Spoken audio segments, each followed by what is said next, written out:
O tema do qual eu fui incumbido. Oi, Silvia, tudo bem? O tema do qual eu fui incumbido é um tema interessante, de um certo ponto de vista até um pouco controverso, mas muito interessante, muito bom da gente poder compartilhar junto, compartilharmos todos a respeito desse trecho, que é o nosso livro de Tiago, capítulo 5, de 7, a princípio até 12, mas nós vamos fazer até 11 e o Flavinho vai entrar com ele no próximo estudo com a parte de juramento, né, Flavinho? Deixa eu partir para a tela lá já para falar com vocês. Todo mundo está vendo a telinha, não está?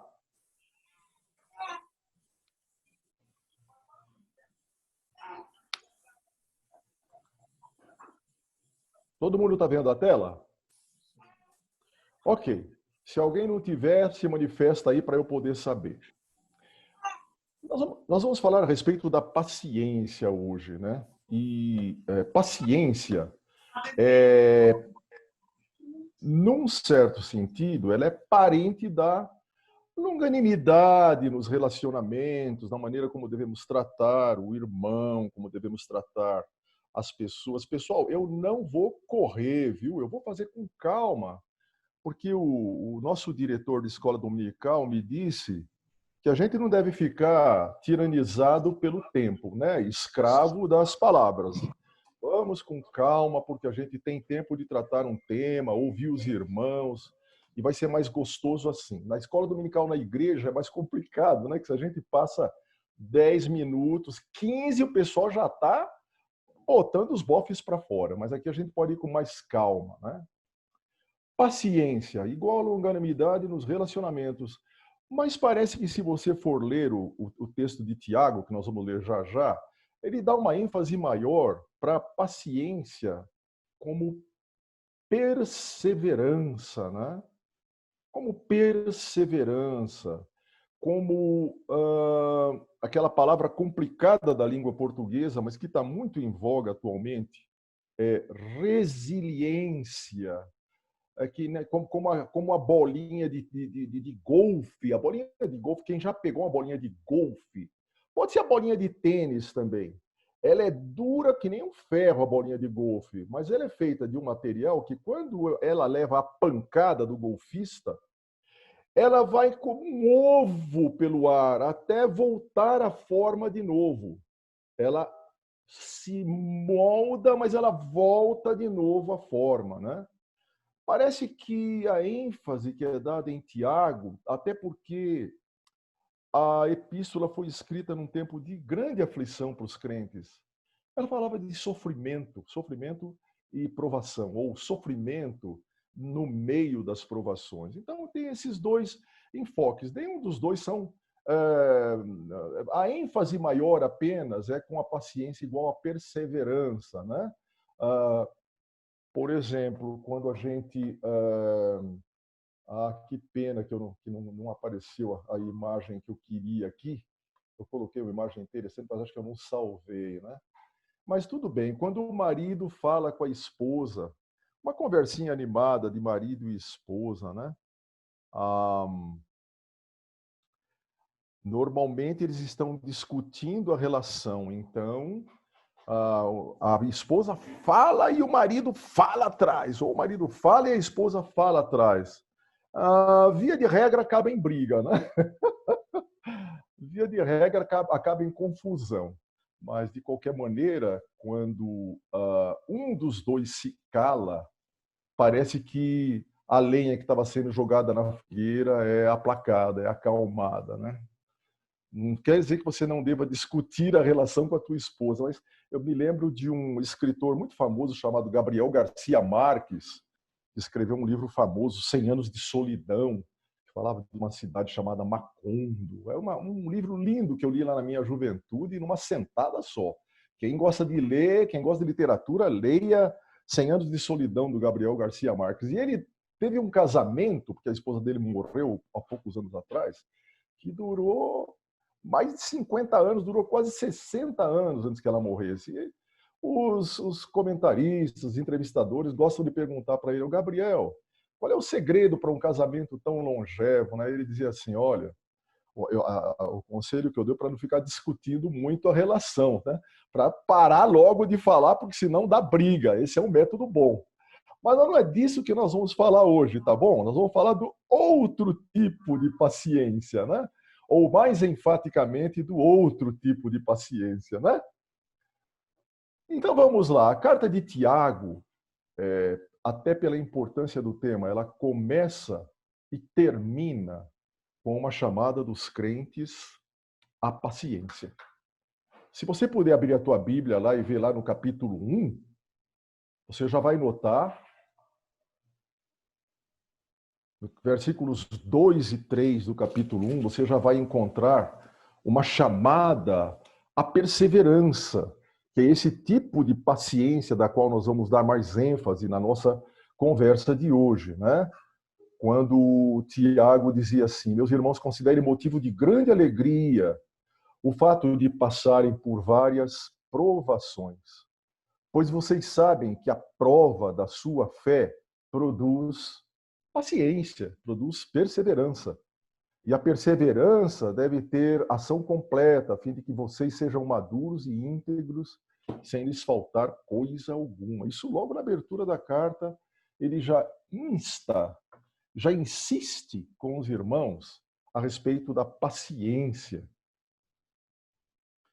Como se não bastasse, na hora de terminar a carta, lá no capítulo 5, versículos 7 e 8, abre a tua Bíblia lá de novo.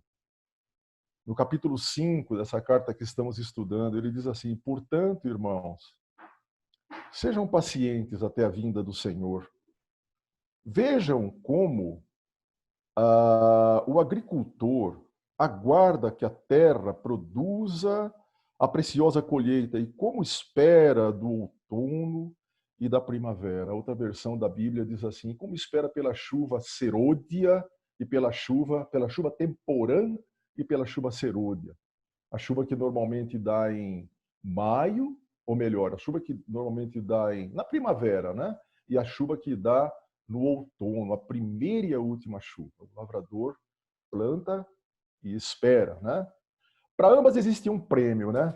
Lá no capítulo 1, versos 2 e 3, o prêmio pelo qual o autor está instando com os crentes para terem paciência, para terem perseverança, é a maturidade e a integridade, porque o sofrimento, a dor, a luta, a oposição geram no coração do crente a maturidade e a integridade.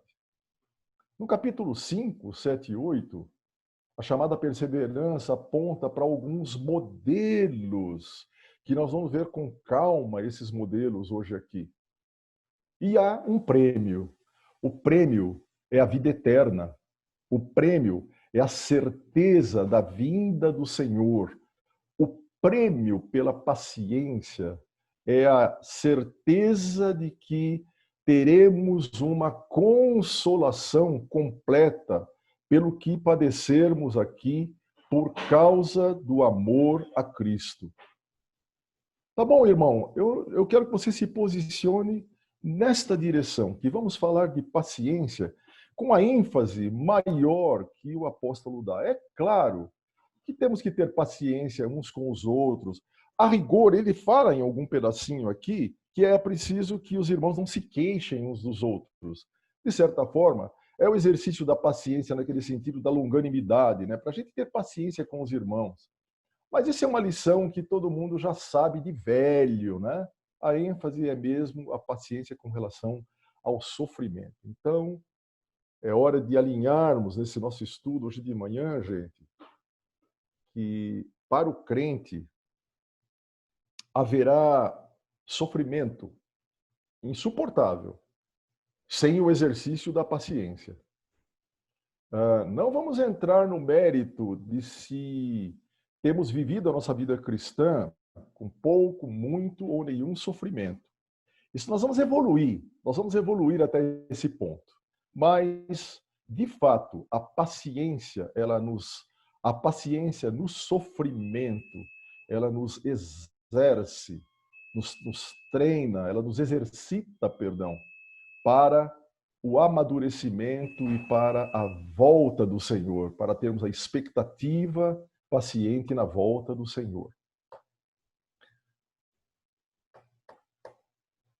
O nosso texto de hoje, vamos ler lá então. Se você tem as visões aí do lado, espero que eu procurei fazer os slides tudo bem à esquerda para que as imagens não cubram, mas se estiver cobrindo, você, por gentileza, passe a sua imagem para ver uma pessoa só, que daí fica bem. Vamos ler lá então Tiago capítulo 5, de 7 a 11, que diz assim: Sede, pois, irmãos, pacientes até a vinda do Senhor. Eis que o lavrador... desculpe, irmãos, eu usei aqui a revista e atualizada, até para que você tenha um contraponto, tá bom? Então temos duas versões na mão, que durante a minha fala aqui, você pode ir comparando se você quiser. A minha Bíblia que eu estou usando aqui de papel, ela é a NVI. E os textos eu coloquei na revista e atualizada de João Ferreira de Almeida, porque os textos se enriquecem mutuamente. Sede, pois, irmãos, pacientes até a vinda do Senhor, e eis que o lavrador aguarda com paciência o precioso fruto da terra, até receber as primeiras e as últimas chuvas. Sede vós também pacientes, e fortalecei o vosso coração, pois a vinda do Senhor está próxima. Olha, reforça de novo a ênfase para sermos pacientes, porque a vinda do Senhor está próxima. É quase como a dizer, né, irmãos? Olhe, não quero chegar na minha vinda e encontrar vocês fracassados no vosso labor, no vosso trabalho, desanimados, desistindo da luta pela justiça, pela fé. Quero encontrar todo mundo com paciência, prevalecendo, perseverando, né? Irmãos, não vos queixeis uns dos outros para não serdes julgados. Eis que o juiz está às portas. Irmãos, tomai por modelo o sofrimento, no sofrimento e na paciência, os profetas, os quais falaram em nome do Senhor. Eis que temos por felizes os que perseveraram firmes. Tendes ouvido da paciência de Jó, que todos nós temos ouvido, essa figura típica da paciência, né? E vistes que fim o Senhor lhe deu, porque o Senhor é cheio de terna misericórdia e é compassivo. Tiago 5, de 1 a 11. Senhor, em nome de Jesus, te pedimos a tua unção para o coração e para a vida de cada um de nós, tanto de mim, que falo, quanto dos irmãos que ouvem. Que haja riqueza, que haja temor e tremor diante do conselho da tua palavra e que ela molde, Senhor, amolde a nossa vida de acordo com o teu querer nesse tópico tão complicado na nossa humanidade, porque vivemos em humanidade, a paciência. Agradecemos antecipadamente pela bênção que o Senhor já está derramando. Em nome do Senhor Jesus. Amém.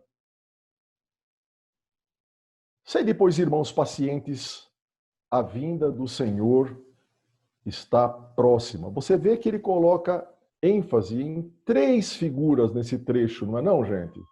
Ele coloca a figura do lavrador.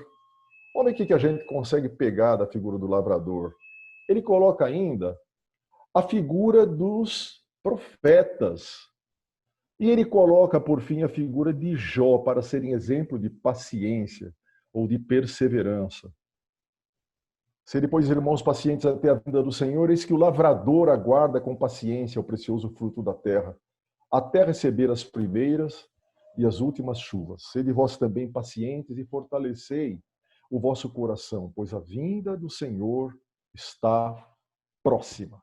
Irmãos, não vos queixeis uns dos outros, eis que o juiz está às portas. Vamos pensar, irmão, na figura do lavrador. Eu venho de família de lavradores. Meu pai e minha mãe, até o começo da juventude, 17, 18 anos, trabalhavam na terra. E eles diziam que era uma tarefa dura, muito difícil, cansativa, que começava muito cedo para não pegar a parte mais quente do dia. O Brasil é um país quente. Comiam pó o dia inteiro, comiam mal, comiam pouco, e sol debaixo da cabeça, às vezes chuva, muitas vezes frio, mas não era possível abaixar o corpo, porque a erva daninha, o mato, o capim, crescia em volta das sementes que estavam começando a brotar muito rapidamente. Sem falar da expectativa da chuva. A terra era tratada, era cuidada, era afofada, e então o lavrador lança a semente. Na hora certa, a semente boa, na terra certa, e espera. O resultado não depende do lavrador, vocês concordam? Ele depende tremendamente da chuva. O que ele precisa fazer é lançar sementes. Se a semente brotar, ele vai ter trabalho ainda, porque ele vai ter que cuidar dessa semente, carpinar em volta da planta nova, para que a erva daninha não mate, não sufoque, para que os espinhos não tomem conta. Muitas vezes ele precisa regar de alguma maneira a planta se a chuva faltar, e muitas vezes ele tem que entender que poderá haver chuva na hora certa, tanto a temporã, né, que vem lá no começo da primavera, quanto a serôdia, que vem lá para o começo de maio, que é a última chuva, final de março, começo de abril, e que pode vir muita, pode vir pouca e pode não vir. Claro, eu estou falando espaçadamente porque eu sei que a mente do irmão já está indo para a aplicação disso na vida do crente, né? Jogar a semente, o resultado não depende de nós, mas temos que lançar a semente em terra boa. Muitas vezes não sabemos se a terra é boa, mas temos que lançar a semente. Que bom se cair numa terra boa. E aguardar, né, que a chuva venha na hora certa, porque por motivos que eu e você jamais saberemos, o Senhor manda chuva para nossa semente na hora certa ou não manda chuva na hora certa. Manda fora de hora. Manda chuva na hora final, na hora da colheita, ou não manda chuva na hora da colheita. Mas nós, como lavradores, temos que pacientemente jogar a semente. Tenho quase certeza que era esta figura que o Tiago imaginava quando falava a respeito de paciência no meio da dor, da espera, do desânimo, do cansaço, do frio, da doença, da assolação. O lavrador, ele espera pelo bem, pelo dia da colheita. Espera pelo fruto precioso da terra. O lavrador trabalha a terra com paciência. Sofre o cansaço, o frio e o calor, na expectativa do resultado do seu trabalho, que é o fruto. E o bom lavrador, ele não desiste. Nem o fracasso permite que ele desista da sua colheita. Se a colheita não vem nessa estação, ele toma empréstimo, ele arrenda a terra se ele descobriu que não veio fruto porque a terra não era boa, pega outra terra, planta de novo, ele vive daquilo, ele respira aquilo. Aquilo é a vida dele, aquilo é a alegria e a tristeza dele. A vida dele está concentrada em plantar e aguardar o fruto. A paciência é como uma semente espiritual que é plantada por Deus no nosso coração. Se essa semente der fruto, então daremos muitos frutos. Tá bom, eu vou devagar. A paciência pode ser vista como uma semente espiritual plantada no nosso coração. Por Deus, pelo Espírito Santo. E quando ela é plantada no nosso coração, ela dá fruto. Gálatas 5, 22 e 23, você já adivinhou que tipo de fruto ela dá, né? Se houver frutos, a gente estava brincando, né, Jader? E o resto, o Elcio aí, o Altílio e o Girval. Que o fruto, como a mexerica, por exemplo, né? Não dá meia mexerica, ele dá mexerica inteira. Às vezes tem uns gomos mais magrinhos do que outros, mas a mexerica inteira está lá. Ninguém já viu meia mexerica nascer do pé, né? Às vezes o gomo da mexerica é seco, que é uma desgraça. Aí veio o Elcio, né? O nosso querido Cassião, e diz assim: o pior não é isso, né? O pior é que pode ter mexerica que não é somente seco, mas ou o Jader que disse, mas cheia de caroço, cheia de semente. Aquela mexerica que você fica meio desanimado de comer porque é cheia de percalço para você chegar na doçura dela. E aos grãos, aos gomos que são mais doces e tal. Claro, o irmão já está navegando na aplicação, né? Mas o fruto do Espírito é amor, alegria, paz, paciência. E olha, gente, a paciência está tanto na NVI quanto na ARA, na a revista Almeida Revista e Atualizada. Amabilidade, bondade, fidelidade, mansidão, que é uma parente muito próxima da paciência, embora não é sempre que você exerce a paciência em mansidão.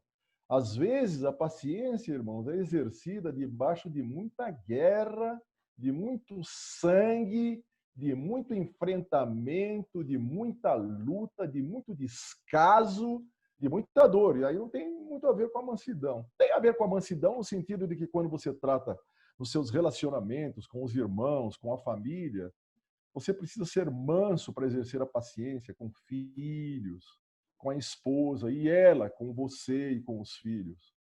Mas a paciência de que o apóstolo, ou Tiago, está enfatizando mais que tudo, é a paciência no meio da provação por causa do exercício da justiça, da pregação da palavra de Deus, por causa do exercício da disseminação da obra, da causa do reino de Deus. E é neste ponto que eu quero focalizar com os irmãos. Contra essas coisas, diz o texto, não há lei. A planta, a semente que é plantada no coração de cada crente. Se tivermos esse fruto em nós, certamente daremos muitos frutos. Certamente daremos muitos frutos. Não vos enganeis, diz o trecho de Gálatas 6, 8 a 9. Não vos enganeis, de Deus não se zomba, pois aquilo que o homem semear, isso também ceifará, porque o que semeia para a sua própria carne, da carne colherá corrupção. Não é bem dessa semente que nós estamos querendo semear. Mas o que semeia para o Espírito, do Espírito colherá vida eterna. Interessante, é a ênfase que Tiago dá também aqui. É a ênfase que Paulo deu em Gálatas 6, de 8 a 9, e a ênfase que o Tiago também dá. Ser perseverante na provação até que venha o reino de Deus e você passe a gozar de uma felicidade que até então muitos que labutam pelo reino de Deus sequer experimentaram aqui na Terra. Eu coloquei 5 estrelas nesse slide aqui, porque eu quero voltar com ele. Provavelmente na semana que vem eu vou continuar, porque não vou conseguir esgotar o tema hoje com vocês. E como vocês estão vendo, eu não estou com um pingo de pressa, né? Tá todo mundo em casa, poxa, sentadinho na poltrona. O Jader ele toma até suquinho, suquita. A Silvia toma chá, o Flavinho tomando chá, café com leite. Vou correr para quê? O Ivo assiste até de costa na cama com o travesseiro, né, Ivo? Vou correr. Para quê? Não vou correr, não. Está todo mundo numa ótima. Olha, quando voltarmos ao vivo, pastor, aos vivos, acho que é bom começar a botar uns travesseiros lá na igreja, porque senão tem irmão que não vai lá, não, hein?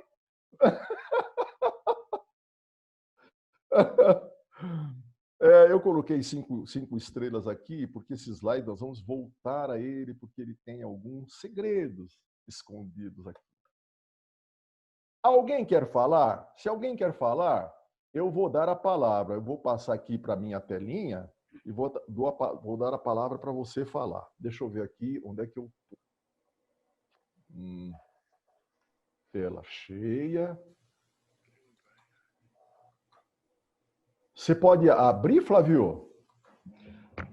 Eu acho que está permitido a todo mundo abrir individualmente. Ah, tá bom. Então, os irmãos que quiserem colocar alguma coisa, é hora. Ô Celso. Oi, irmão. Essa figura que você usou da fruta, e a fruta em si uma mexerica, né? E aí a gente voltando para Gálatas 5:22, então começa, o fruto do Espírito, já começa, é amor. Então eu colocaria o amor como sendo essa mexerica. E os dons, alegria, paz, paciência, amabilidade, bondade, fidelidade, mansidão e domínio próprio. Perfeitamente, Cassião. Olha, eu tenho a impressão que tanto o crente que exerce na sua família a paciência, quando exorta um filho, quando conversa com a esposa, discute coisas do relacionamento deles, certamente ele tem que fazer isso em amor, porque é fracasso não fazê-lo, né? Agora, quando eu penso no irmão que está enfrentando apostasia no meio onde vive, quando ele tem que semear a palavra de Deus com força, com perseverança, ele continua fazendo com amor. É por amor aquelas pessoas que ele está fazendo isso. Só que a postura humana dele talvez mude um pouco, né?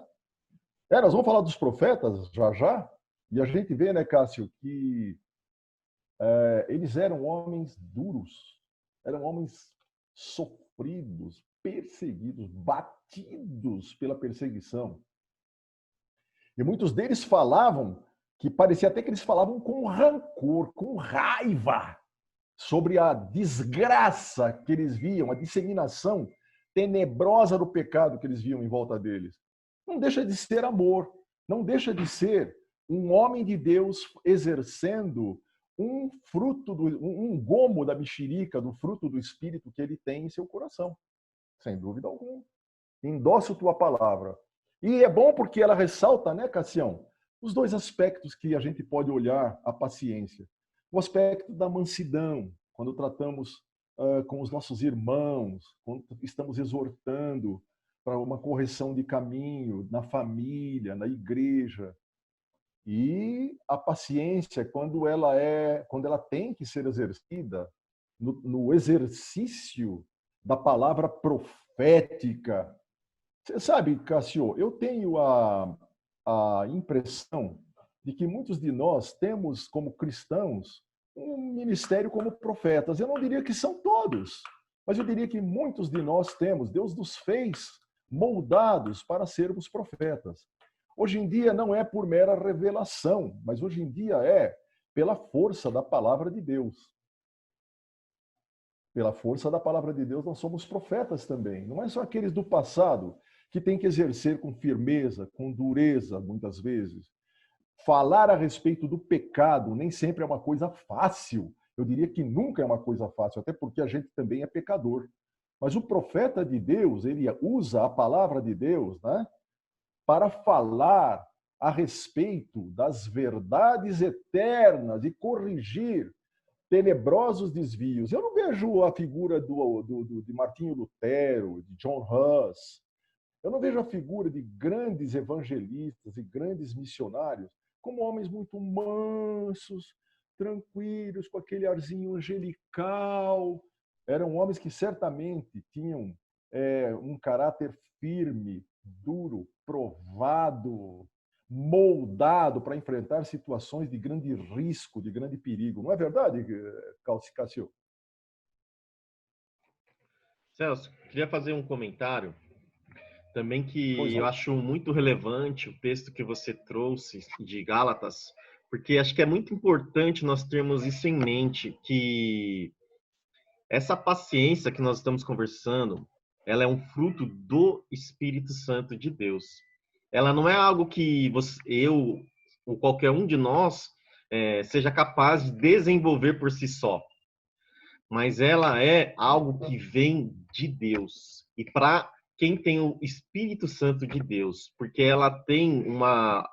E como eu tenho certeza que você vai abordar um pouco mais para frente, eu não vou adiantar sua aula, né? Especialmente em relação aos sofrimentos, essa capacidade é só o Espírito de Deus que pode nos dar. Perfeitamente. Esse é um dos segredinhos que eu tinha lá naquele slide lá, né? Porque a pergunta é a seguinte: será que eu sou capaz? Eu vou antecipar, mas não tem problema. Você já viu, é gente muito inteligente, né? Você é capaz, de alguma maneira, de obter, por esforço próprio, esse nível de paciência do qual estamos falando? Você pode até mimetizar, você pode até fazer mímica de ser uma pessoa paciente. Mas se do alto, meus irmãos, não vier algo espiritual, você não vai conseguir exercer teu ministério com paciência de jeito nenhum. Porque aquele que semeia na carne, da carne colherá os frutos, mas o que semeia no espírito vai colher os frutos do espírito. Então, absolutamente correto, Flavinho. Absolutamente correto. Não há meios de exercermos por força própria, por vontade própria, a paciência, porque vai chegar um ponto que nós vamos descobrir que estávamos fazendo mímica. A paciência, no sentido que estamos falando, é alguém para o salvo, para o Filho de Deus que abraçou não somente a graça, a salvação do Senhor, mas abraçou o senhorio e o serviço. São para esses crentes que o apóstolo Tiago está falando e exortando a virtude da paciência. A segunda figura que nós vimos lá foi a paciência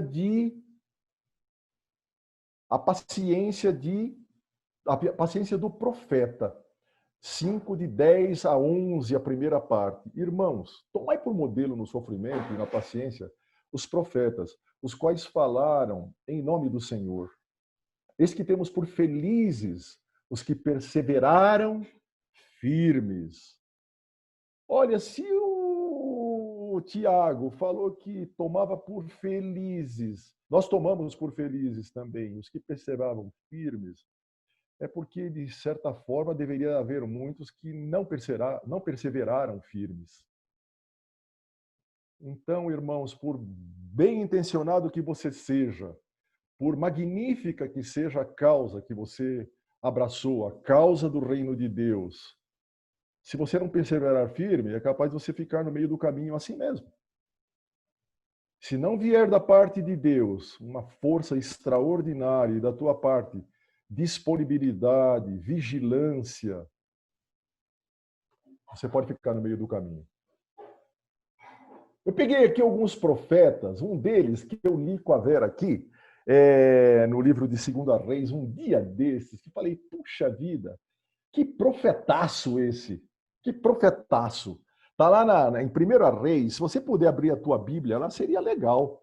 Se você abrir lá em 1 Reis, capítulo 22, versículos 24 a 27, fala a respeito de um certo profeta Micaías, que viveu no tempo do terrível rei Acabe, durante o tempo dos reinos divididos de Judá e Israel. O rei Acabe era um rei perverso, que casou com uma mulher fenícia chamada Jezabel, que era tenebrosa, né? Todo mundo conhece bem a história do Acabe, do rei Acabe e da rainha Jezabel, né?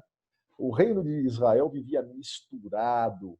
E Deus levantou esse profeta Micaías, dentre outros, né, contemporâneos, né, o próprio profeta Jeremias, levantou esses homens para poder vociferarem contra a podridão em que o povo de Deus vivia, de disseminação com os povos da terra, de cultuarem ídolos do lar ao lado do culto a Jeová. Então, os apóstolos tinham essa ênfase de corrigir o coração do povo. Homens que, na época de Acabe, judeus que escravizavam os próprios irmãos por causa de dívidas, por causa de dinheiro, escravizavam os próprios irmãos, que tomavam mulheres ímpias para serem esposas deles e esposas de seus filhos, praticavam com muita facilidade a poligamia. A poligamia era generalizada entre eles, só que eles mantinham ao lado o culto ao Senhor dos Exércitos, o culto a Jeová também. E Micaías era um desses, entre tantos, como Amós, como Isaías, como Miqueias, que se levantaram para combater esse tipo de erro, esse tipo de atitude do povo de Deus, o abandono da fé e o embraçamento do pecado. E esse Micaías, ele era detestado pelo Acabe, porque o Acabe, numa certa ocasião, ele se juntou com o rei Joás do sul e disse assim: olha, você sabe muito bem que a cidade de Ramote Gileade sempre pertenceu a Israel e agora está na mão do rei da Síria. Então eu quero que você... como é que era o nome do rei mesmo? Josafá. Josafá, se junte comigo e vamos lutar contra o rei da Síria. Josafá, que era um homem de Deus, disse para Acabe, porque tudo era judeu, né? Era tanto o judeu de Judá quanto o judeu de Israel, era o mesmo povo, mas estavam divididos, e houve períodos em que eles eram inimigos, e outros em que eram amigos. Nesse caso, eram amigos.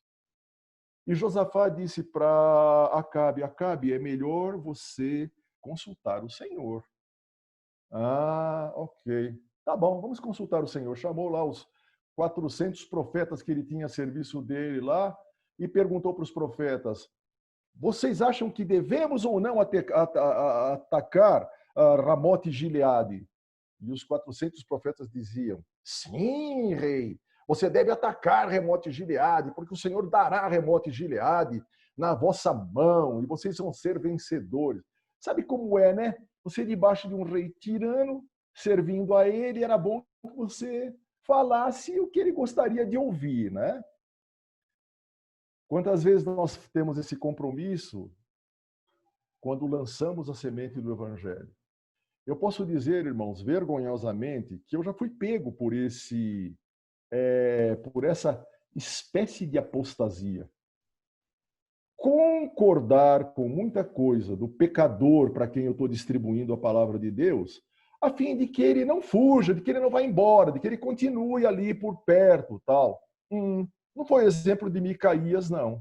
E olha, eu posso dizer que no meu caso o resultado foi péssimo, porque eu tive que compartilhar, tive que conceder em algumas coisas, e no fim das contas essas pessoas acabaram indo embora do mesmo jeito, sem aceitar a salvação.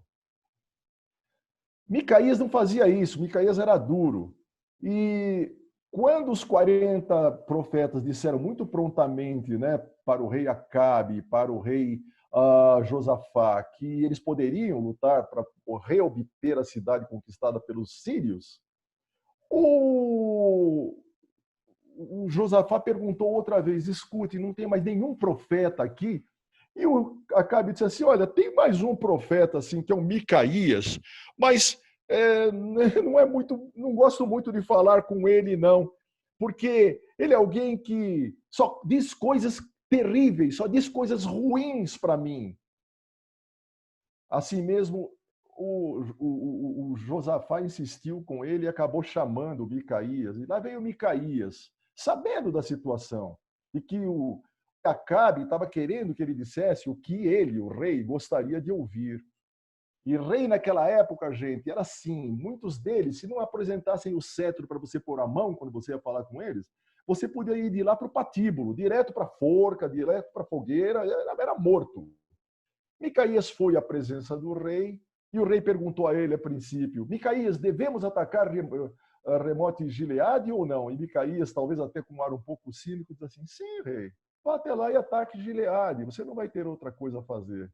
Vai lá e ataque Gileade, que você vai ser vitorioso. Parece até contraditório, né? Mas o rei farejou que o Micaías estava falando alguma coisa meio contrária do que ele normalmente diria. E ele já olhou para o Josafá e disse, olha, ele sempre diz coisas contra mim, ele está sempre abusando de mim. Então Micaías disse, ó rei, na verdade vim aqui para dizer o que o Senhor disse, porque eu vi o Senhor confabulando sobre isso com um bando de conselheiros, com um bando. Veja lá no verso 19 de 1 Reis 22, 19, ele diz assim, ele estava sentado num trono com todo o seu exército em volta de si e procurando alguém. E o Senhor disse, quem enganará Acabe para que ataque Ramote e Gileade e morra lá? Isso é o que Micaías estava revelando da parte de Deus. E Micaías continua dizendo que surgiu lá um espírito que disse assim, eu serei o espírito que vou enganar Acabe. Eu vou colocar na boca dos profetas de Acabe para ele ir atacar os sírios e morrer lá. Então fica sabendo, rei, que você vai ouvir os teus profetas e eles vão morrer lá. E você também vai morrer lá. Meu Senhor, com que força esse homem, com que coragem esse homem disse para o rei o que haveria de acontecer. Micaías declarou, então, a mensagem de Deus, mesmo que isso resultasse numa bofetada. É porque um dos profetas, quando Micaías disse isso, deu uma bofetada no rosto dele, né? E ele foi preso depois disso. O Micaías foi preso logo em seguida. Se você ler 1 Reis 22, toda essa história está lá. Que homem era Micaías? E o nosso querido Tiago diz assim, irmãos, tomai por modelo Micaías, tomai por modelo, que falou a verdade até o último momento, sem medir as consequências. Tem um outro profeta que eu quero lembrar com vocês aqui. Você lembra do Amós de Tecoa? Já estudando Amós na escola dominical, com jovens, acusado de conspiração e proibido de continuar o seu ministério. Esse foi Amós. Se você ler lá em Amós, de 7 a 10, você vai ver o Amós discutindo com um profeta, o Amazias, né, falando a respeito de Jeroboão, um outro rei de Israel. E não pense você que Amós era um nobre como era Isaías. Ele era um pastor de ovelhas, um cuidador de gado e plantador de figos bravos, né, sicômoros. Ele era um homem do campo, um homem iletrado, um homem inculto, mas que Deus chamou para o seu serviço. Se você lê o que Amós dizia, ele começa o livro, né, falando a respeito das maldições, a respeito dos filisteus, falando a respeito das cidades filistias que haveriam de ter a punição, porque os filisteus, eles drenavam pessoas inocentes com o arado para estraçalhá-las ainda vivas. E por causa disso, Amós dizia, por causa de 3 maldades e uma 4ª maldade, eis que o Senhor vai destruir o rei de Asdod e aquele que segura o cetro em Ascalon. E erguerei a minha mão contra Ecrom, diz o Senhor Jeová, até que morra até o último dos filisteus, diz o Senhor soberano. Sabe onde é que Amós dizia isso? Ele dizia isso em Tecoa, a cidade dele, que ficava fronteiriça com os filisteus. A cidade era mais dos filisteus do que dos judeus. Falava contra os filisteus de maneira terrível, de forte punição. E os hebreus, os judeus, gostavam disso, né? Até que lá no final do versículo 2, ele falava também contra outros povos, contra a Síria. Até que no versículo 2 é assim, agora é o julgamento de Israel. Assim diz o Senhor, por 3 transgressões de Israel e ainda por 4, não anularei o castigo. Vendem por prata o justo e por um par de sandálias o pobre. Pisam a cabeça dos necessitados como pisam o pó da terra e negam justiça ao oprimido. Pai e filho possuem a mesma mulher e assim profanam o meu santo nome. Inclinam-se diante de qualquer altar, o povo israelita, hein? com roupas tomadas como penhor. No templo do seu Deus bebem vinho recebido como multa. Oprimiam o próximo e usavam isso para louvar a Deus. Esse era Amós, que também foi mandado que se calasse, que não continuasse falando, né? Lá no capítulo 7, o Amazias disse assim, Amós, lá, capítulo 7, versículo 12, vai embora, vidente, vá profetizar em Judá, vá ganhar o seu pão fora daqui. Não profetize mais em Betel, porque este é o santuário do rei e o templo do reino. Amós respondeu então a Amazias, eu não sou profeta nem filho de profeta, apenas cuido do gado e faço colheita de figos silvestres. Mas o Senhor me tirou do serviço junto ao rebanho e me disse, vá profetizar para Israel, para o meu povo. Agora ouça então a palavra do Senhor que diz, e aí ele profetiza, a morte do rei, a desgraça que haveria de chegar sobre Israel por causa da profanação do nome de Jesus, o nome de Deus. Que tal, hein? E o nosso Tiago diz assim, irmão, tome por modelo o Amós, Que falar de Daniel, hein? Que falar de Daniel, jogado numa cova de leões, um homem que não se dobrou de jeito nenhum. Que falar dos amigos de Daniel, que em alguma medida foram também profetas, quando disseram para Nabucodonosor II, olhe, se o Senhor de Deus nos livrar, nos livrará da fogueira. Se ele não nos livrar, não faz mal, morreremos, mas não negaremos o nome do Senhor. E o nosso Tiago diz para a gente ser igual a Daniel, ser igual a Sadraque, Mesaque e Abdenego, né? Asaías, Misael e Ananias. Vamos ser iguais a eles. Aqueles que não se curvaram diante da estátua de Nabucodonosor, do campo de Durá. Será que conseguimos ser jogados na fornalha, ser jogados na cova dos leões? Porque temos que imitar esses profetas quando exercemos a nossa persistência no reino de Deus? Isaías, para falar de mais um, né, um profeta que padeceu, era nobre, mas o Senhor deu a ele a palavra da profecia. Esse homem sofreu desilusão, desterro, abandono. Ele vivia na época em que a Babilônia invadiu o reino do sul, invadiu a Judá depois de 2 tentativas, e ele participou de toda aquele momento tenebroso de Israel, os quais não somente ele, mas Jeremias havia profetizado o que haveria de acontecer e deu até um nome da nação que haveria de tomar conta sobre eles. Será que eu posso ser igual a esse profeta? Trilharam um caminho espinhoso por pregarem a justiça e a verdade diante da opressão social, do paganismo e pecado. Eram verdadeiras pedras no sapato do sistema e da falsa religião por pregarem coisas ruins e de mau agouro.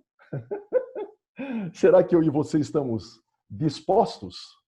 Bom, essa coisa foi jogada em rosto dos judeus centenas de anos depois, no discurso em que Estevão perdeu a vida. Atos capítulo 7, 52, a gente encontra Estevão dizendo assim, qual dos profetas vossos pais não perseguiram? Eles mataram os que anteriormente anunciavam a vinda do justo, do qual vós agora vos tornastes traidores e assassinos. Jesus deixou claro a semelhança da saga do profeta e a saga do discípulo. Sabe de que discípulo eu estou falando, irmão? É nós. É nós. É de nós que eu estou falando. Jesus deixou claro a semelhança do nosso destino, se formos firmes na pregação da palavra de Deus, e o destino dos profetas. Paciência na provação. Em Mateus 5, 11 e 12 diz lá, bem-aventurados sois quando, no final do Sermão do Monte, ou no final das bem-aventuranças, porque o Sermão do Monte continua ainda, falando do sal da terra e tal, no final das bem-aventuranças. Bem-aventurados sois quando, por minha causa, vos injuriarem e vos perseguirem, e mentindo, disserem todo mal contra vós. Meus irmãos, temos enfrentado isso na nossa vida de semeadores, na nossa vida de profetas. Regozijai-vos e exultai, porque é grande o vosso galardão nos céus, pois assim perseguiram aos profetas que viveram antes de vós. Perguntaram para um evangelista: a igreja cresce porque sofre ou sofre porque cresce? E ele respondeu: tanto faz o lado para qual você vá. O que importa é que a igreja tem que experimentar estas duas experiências. Sofrer porque cresce e crescer porque sofre. Bem-aventurados sois quando por minha causa, veja só, não é por causa de uma bandeira política, não é por causa de uma bandeira social, não é por causa somente destas coisas. Mas muitas vezes a conquista do reino de Deus envolve a bandeira social e política. Mas a ênfase é a ênfase da causa do reino. E por causa de você defender, irmão, irmã, a causa do reino, nós haveremos de ser perseguidos, vão dizer mentiras contra nós, vão pleitear o mal contra nós, mas nós deveremos, com paciência, com perseverança, com resiliência. Lembra que eu falei da bola de golfe que vira um ovo? Pancada para todo lado, mas ela volta de novo a ficar redonda, que é a forma natural dela.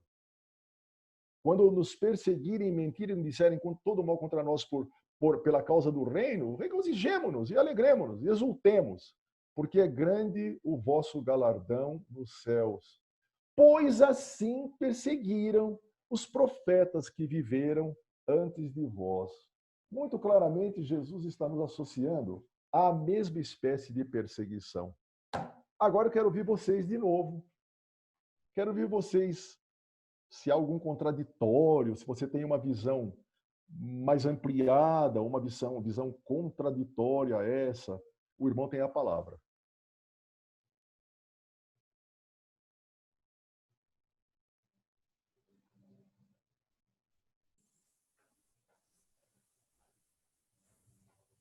Nada? Eu queria falar uma coisinha, Celso. Opa, pois não. Eu queria falar o seguinte, que a paciência aqui do profeta é justamente não ver o resultado, né? E nós vivemos numa sociedade que o resultado imediato é muito importante. E os profetas, eles tiveram que conviver sem ver os resultados das suas profecias nos seus dias. Viram alguma coisa, mas essa questão do que era a vontade de Deus, o castigo que eles previam, o exílio, o aprisionamento, a terra destruída, eles falaram isso, mas não viram isso, né? Assim, eles ficaram assim, aí é que eu achei que a paciência da pregação deles e não terem visto. Eu acho que, para mim, ali a figura também de Jeremias, né, que foi o profeta que estava de plantão ali na hora da saída do exílio, da invasão, né, que ele escreve também em Lamentações. Eu imagino ele sentado lá, porque a Babilônia não quis levá-lo cativo, porque ele profetizou, de certa forma, a favor da Babilônia. E ele ficou... Eles não levaram ele sentado lá na beira não foi levado, vendo o povo sendo levado, né? Todo o povo cativo, e ele não podia ir com o povo, e ele chorando, né? Chorando porque, poxa vida, eu falei tanto isso para vocês e vocês não me ouviram, né? Então, essa paciência, né? Essa agonia do profeta de não ver a coisa concretizada propriamente. E ele fala aqui no texto que a gente acha que esses homens foram felizes, né? Esses profetas, né? Ele diz aí no texto de Tiago, né? Que eles tomamos ele por felizes. eles são tidos, nós consideramos eles felizes, né? Mas eles foram sofredores, né? É que a gente olha depois de uma outra perspectiva do reconhecimento de Deus por eles, mas francamente, no dia a dia deles, eles não experimentaram isso. Quer dizer, se a gente traz os profetas para os nossos dias pensando que a gente vai ver a felicidade, a gente pode estar sendo equivocado, né? Era essa a minha percepção aqui que eu queria compartilhar. Precisamos alinhar nossas expectativas, né, brother? Com relação à pregação do reino de Deus. Muito obrigado, irmão. Será que não tem ninguém que vai me dizer do grupo que está nos ouvindo? Mas que sofrimento? Que sofrimento? Não temos nenhum sofrimento. A Vera queria falar também, antes da gente avançar. Pois não, Vera. É justamente sobre isso, né? Sobre sofrermos, que eu queria falar, porque tem uma musicazinha popular aí que fala, né? Eu só quero ser feliz, né? Eu só quero ser feliz, eu não quero sofrer. Então, quando a gente vem para Jesus, eu venho para não sofrer.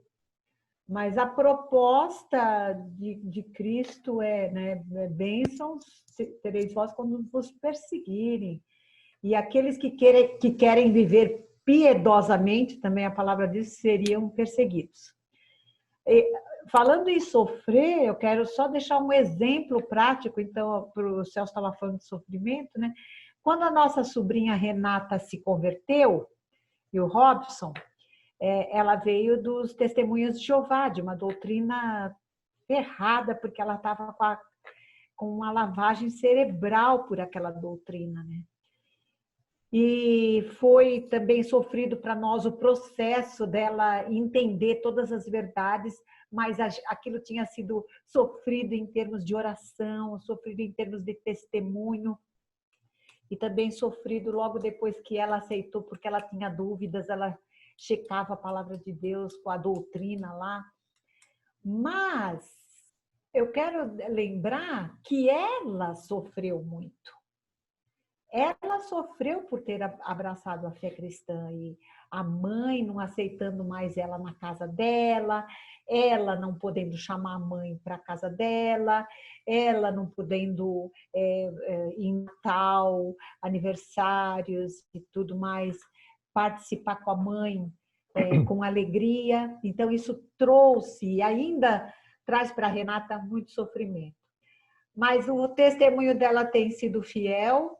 E nessa pandemia, um dia a mãe dela ligou para ela e falou assim: eu posso ir aí? Eu posso ir aí? E foi, e almoçou com a Renata, e elas ficaram uma tarde juntas, um dia juntos lá em Indaiatuba. Então, eu acho assim, o sofrimento por Cristo, com paciência, gera... produz frutos, né? Para a Renata já está produzindo, né? Só como um exemplo assim. Muito bem, esposa. Muito boa palavra. Muito bom. Mais algum irmão quer falar alguma coisa? É tudo? Muito bom. Então, o que ficou faltando, nós vamos falar semana que vem. A paciência de Jó. E vou complementar com uma parte de aplicação. Quem sabe vamos ter mais pessoas, eu faço uma pequena sinopse e depois entro em Jó e fazemos a parte da aplicação e concluiremos nosso estudo na semana que vem, então. Professor? Pois não, meu irmão. Posso fazer só um comentário de um dos textos que você mencionou? Por favor. Que é um texto que, nossa, fala muito comigo sobre os amigos de Daniel, Sadraque, Mesaque e Abednego, se encontram em Daniel 3, de 16 a 18, que são os versículos centrais dessa passagem, que eles acabaram de ser acusados, né, de não cumprir a ordem, o rei interpelou eles sobre se eles estavam descumprindo, sabendo que a pena era a morte na fornalha, né? E no Sim. versículo 3 eles respondem, Sadraque, Mesaque e Abidnego, responderam ao rei: ó Nabucodonosor, não precisamos defender-nos diante de ti. Se formos atirados na fornalha em chamas, o Deus a quem prestamos culto pode livrar-nos e ele nos livrará das tuas mãos, ó rei. Aí a gente, em regra, para aí. Ah, Deus é vitória, não tem erro. Só que eles continuam. E é aqui que eu acho que a gente percebe a confiança e o coração, aquele coração que efetivamente confia em Deus. Porque eles continuam e dizem: mas se ele não nos livrar, saiba, ó rei, que não prestaremos culto aos teus deuses, nem adoraremos a imagem de ouro que mandaste erguer. Quer dizer, a confiança deles não era porque Deus certamente traria vitória, livramento. Resolver o problema deles, né? Exatamente. Eles falam, e é muito legal que eles falam assim: não, mas Deus pode, porque ele pode tudo. Ele é o Todo-Poderoso. E ele vai nos livrar. Quer dizer, a nossa confiança que devemos ter é assim: Deus é bom, Deus vai nos livrar. Mas aí você percebe a confiança inabalável que é: olha, mas se Deus não agir da maneira como nós esperamos, porque ele é Deus e não sabemos os planos dele, ainda assim, de forma alguma, eles negarão a Deus. Eles sairão dos caminhos e se curvarão aos ídolos. Então, eu acho que esse texto me retrata muito a verdadeira esperança, a verdadeira confiança em Deus, que é: Deus é bom, a gente confia na vontade boa, agradável e perfeita dele, como o pastor hoje falou de manhã no culto, e Deus vai nos livrar dessa adversidade e tudo mais. Mas se não for da maneira como nós esperamos, nós permanecemos confiantes em Deus. Esse texto, eu acho que ele é muito importante, muito forte em relação a quem é a pessoa de Deus. E não é porque às vezes a coisa não acontece Certo, daquele jeito que nós esperamos, que Deus deixa de ser bom e maravilhoso. E que nós devamos perder a confiança nele de forma alguma, né? E muitas vezes, né, Flavinho, a gente desanima com o silêncio de Deus. Ah, faz anos que venho lutando com essa pessoa, né? Faz anos que venho orando, insistindo, falando. Não vou mais dar minhas pérolas aos porcos. Quer dizer, é bíblico dizer isso, né? Mas acho que a gente precisa ser tão longânimo para falar isso. Eu já falei isso para algumas pessoas, às vezes eu me arrependo, sabe? Não para as pessoas, mas disse comigo mesmo. Não vou mais dar pérolas aos porcos. Ou será que era eu que não estava sendo suficientemente paciente, longânimo, perseverante? Porque às vezes o fruto não vem de imediato. Boa palavra, irmão. Boa palavra. Excelente palavra. Olha, gente, nós somos meia dúzia hoje, mas somos meia dúzia mais inteligentes da escola. Então tá ótimo. Tá maravilhoso. Celso, Tô brincando, hein? Que nada, aqui no decorrer, a classe está na participação normal. Eu estou vendo 33 aqui, apenas a gente não vê quem são, não aparece no vídeo, não aparece nem o nome deles agora. 33 pessoas estão ouvindo. Se for, excelente, né? Agora, eu não sei por que eles não estão no vídeo, quem sabe se estão em algum aparelho por aí, ou estão com um complexo de feiura. A gente pode orar por eles se for preciso. Que Deus abençoe a todos, então. Estou devolvendo a palavra. Até domingo que vem, se Deus quiser, não percam.